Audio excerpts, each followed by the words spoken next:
This is a story that was uploaded to Reddit on Haha Oh No, a page for stories from fans of Danny Burke and Jack Finch's channel of the same name. These stories are in the same format as the originals, but are not related to the original channel. Enjoy. This is Hypnotherapy by PaganPrincess. This was the winner of the December 2020 Mind Control Writing Competition. Come on, give in. The seductive voice rang in my ears as I tried to refuse. Let go. I couldn't say no. Why would I want to say no?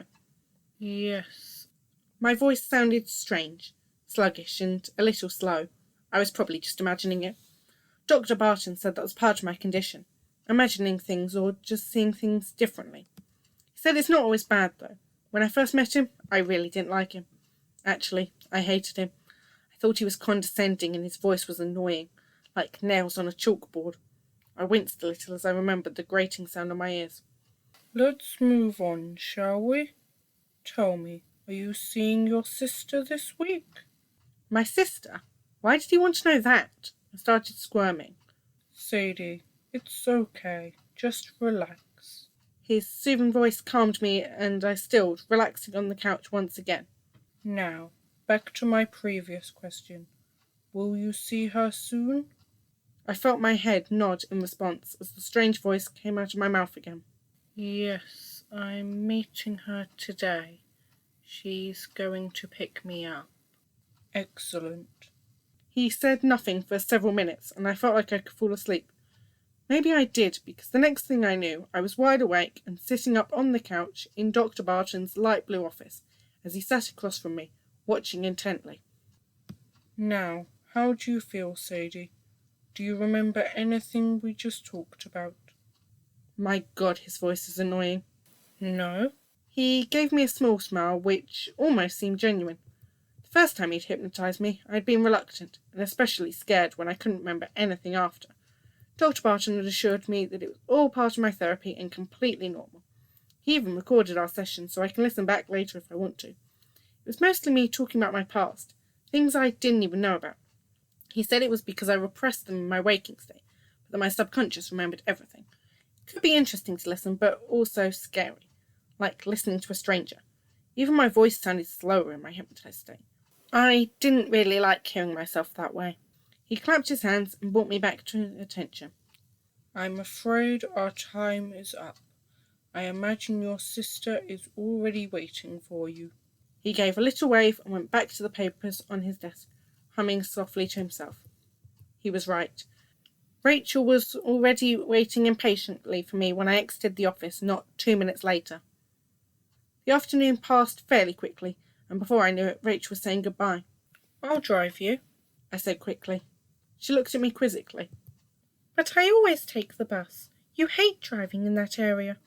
It's fine, really. I wasn't sure why I was suddenly okay with it, but I was glad. For too long, even the thought of going near there was enough to make me feel violently ill. Okay. I felt a sense of pride and satisfaction in myself as I curled up in bed after a nice long shower. For the first time in years, I had driven my sister home and I hadn't felt sick. I don't even know what I was so afraid of. The accident was so long ago. I guess people were right. I had just needed a little push to help me get over my fear. Maybe I would even surprise my sister by going to her for once.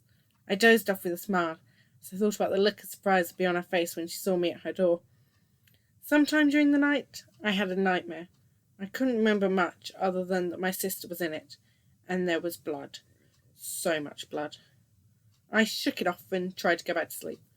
I was just dozing off after hours of struggling when I was jarred fully awake by a loud, insistent pounding on my front door. I opened the door to find 2 police officers. Miss Brooks? One of them asked. Yes? Could you step outside, please? The taller of the 2 asked. Sure. Let me get my shoes. I quickly slipped them onto my feet and went outside. The shorter one had his hand on his gun. Could you remove your hands from your pockets, miss? I quickly did, letting them see I wasn't holding anything. Do you know a Rachel Brooks? She's my sister. The officer looked down at his notebook, then back at me. When did you last see your sister? Last night? What time? He didn't look up from taking his notes this time. His partner was just standing there, watching me closely.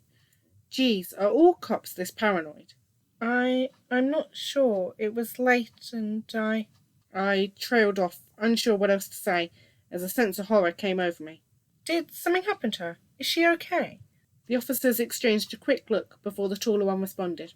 She's dead, miss. But then, we think you already knew that. I followed their gazes, down to my shoes. My once white shoes, which now had what looked horrifyingly like dry, crusty blood on them. I heard a click and looked up just in time to see 2 guns pointed at me. This was read and edited by Sarah Glover, with thanks to Danny Burke, Jack Finch, and everyone involved in Ha Ha Oh No.